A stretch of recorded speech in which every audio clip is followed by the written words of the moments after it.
So, morning after, or day one, and I have noticed I've actually even got a few of these little seeds have germinated, but they've also uncovered a bit, so I'm just going to cover them lightly again.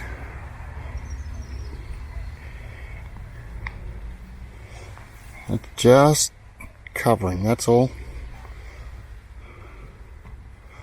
Water, and I'll put the lid back on.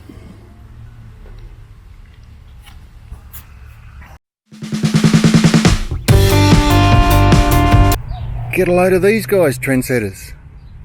So it's about the middle of the day, day two, or New Year's Day even if you like, and these blokes are flying.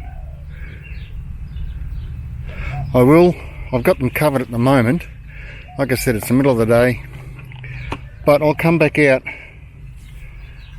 3 or 4 o'clock this afternoon when there's a lot more shade from the trees I've got in the west of me here, and I'll uncover it and we'll come back tomorrow for day 3.